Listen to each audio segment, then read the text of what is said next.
नमस्कार। आप लोगों ने इतिहास के पन्नों में कई सारे ऐसे पुत्रों के नाम सुने होंगे जिनको पितृभक्त कहा जाता है। उसी में एक नाम आता है श्रवण कुमार का, जिन्होंने अपने माता पिता की इतनी सेवा की कि आज तक वो अपने आप में एक मिसाल बन चुकी है।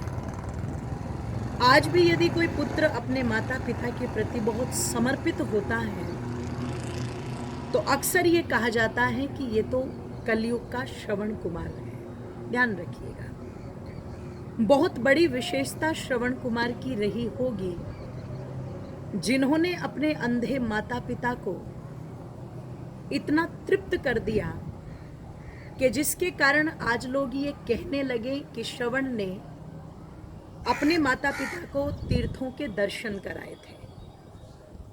पर एक प्रश्न चिन्ह मेरे मस्तिष्क में हमेशा उठता रहा है कि यदि माता पिता अंधे थे, देख नहीं पाते थे, तो फिर वो दर्शन कौन से तीर्थ के कर रहे थे।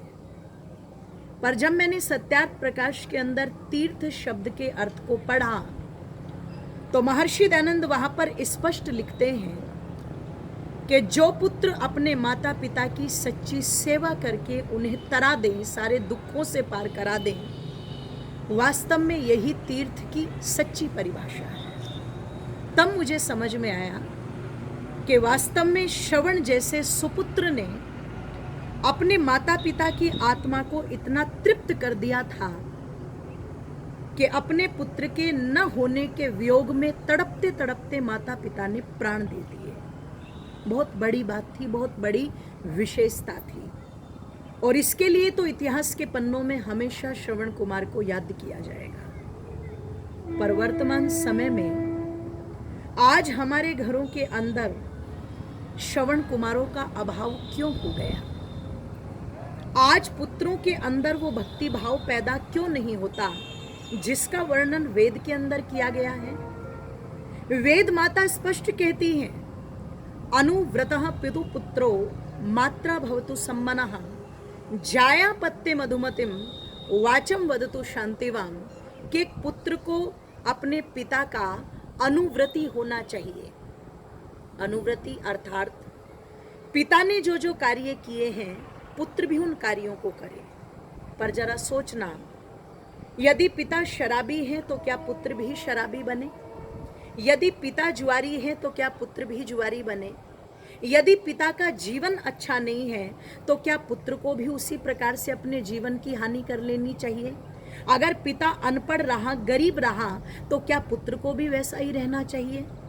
पर ध्यान रखिएगा, वेद कभी गलत बात नहीं कहता है। यहाँ पर जो व्रत शब्द का अर्थ आया है वो यही है कि जीवन के अंदर यदि पिता ने व्रत किए हैं, व्रत के माने भूखे रहने का नाम व्रत नहीं है, अपितु जीवन में अच्छे संकल्पों को धारण करने का नाम व्रत है। पिता व्रती हो, अच्छे आदर्शों को धारण करने वाला हो, तो निश्चित पुत्र को पिता के मार्ग का अनुसरण करना चाहिए।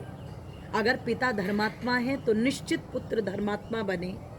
अगर पिता चरित्रवान सदाचारी है तो निश्चित उस पुत्र को भी चरित्रवान और सदाचारी होना चाहिए।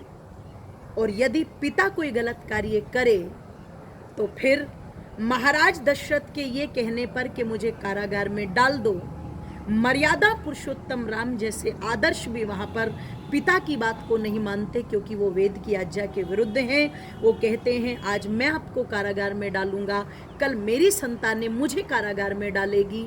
एक गलत परंपरा समाज के अंदर न चले, इसलिए हे पिताश्री, आप रघुवंश की मर्यादा का पालन करो और मैं भी आपके वचन का पालन करता हूँ। निश्चित यही आज्ञाकारी पुत्र की पहचान होती है और यही होनी चाहिए। पर मुझे बड़ा आश्चर्य होता है जब मैं देखती हूँ समाज के अंदर कि पिछले दिनों एक वीडियो वायरल हुआ, एक छोटा सा बच्चा थाने में जाकर के अपने पिता के विरुद्ध रिपोर्ट लिखा रहा है, और बच्चे की आयु केवल 14 वर्ष की। ध्यान दीजिएगा, केवल 14 वर्ष। एक 14 वर्ष के बच्चे के मन में इतना आक्रोश अपने पिता के प्रति है कि वो रिपोर्ट लिखाने के लिए थाने तक पहुंच गया। कारण जो भी रहा हो, पर ध्यान रखिएगा 14 वर्ष के बच्चे की बात नहीं है। आज उन पुत्रों की इस भारत के अंदर कोई कमी नहीं है जो अपने माता पिता को बेसहारा छोड़ करके चले जाते हैं। तब मुझे मन्ना डे की वो पंक्तियां याद आती है कि मेरे बाद भी इस दुनिया में जीवित तेरा नाम रहेगा, जो भी तुझको देखेगा तुझे मेरा लाल कहेगा, तेरे संग में मिल गया है मुझको जीवन दोबारा, मेरा नाम करेगा रोशन, जग में मेरा राज दुलारा। ऐसे रोशन करेंगे। रेलवे स्टेशन पर छोड़ करके चले गए, एयरपोर्ट पर छोड़ करके चले गए, और बड़े गौर से सुनिएगा, रेलवे स्टेशन पर छोड़ करके जाने वाले, एयरपोर्ट पर छोड़ करके जाने वाले, वृद्धाश्रम में छोड़ करके जाने वाले, या दिल्ली के अंदर जो आशा साहनी के साथ हुआ था कि पता लगा 7 महीने तक घर में शव पड़ा रहा, कीड़े शरीर को खाते रहे, केवल हड्डियां बची। ये जो घटनाएं घट रही हैं, इन घटनाओं को घटाने वाले अनपढ़ नहीं हैं, गरीब नहीं, रिक्शा चलाने वाले नहीं, मजदूर नहीं, पढ़े लिखे वेल एजुकेटेड लोग हैं जो विदेशों के अंदर नोट कमाने का काम कर रहे हैं। आज अपने बड़ों की बेइज्जती करने का सबसे ज़्यादा ठेका शायद उन्होंने ही ले लिया है। मुझे नहीं पता ऐसा कौन सा विद्यालय, कौन सी यूनिवर्सिटी है जो उनको ये पाठ पढ़ा रही है। आज मैं केवल एक सवाल आप लोगों के बीच में छोड़ रही हूँ कि आप चिंतन करें, मंथन करें, आपको किस प्रकार की संतानें चाहिए। एक तरफ वो संतानें हैं जो धन को नहीं, अपने बड़े बुजुर्गों को ही अपना धन समझती हैं, और एक वो हैं जो रोटी खिला भी रहे हैं तो केवल ये देख करके कि पिताजी के नाम पर घर और ज़मीन है, एक बार साइन हो जाए तो तुरंत थाली बंद हो जाए। चिंतन कीजिएगा। सबका धन्यवाद। नमस्ते।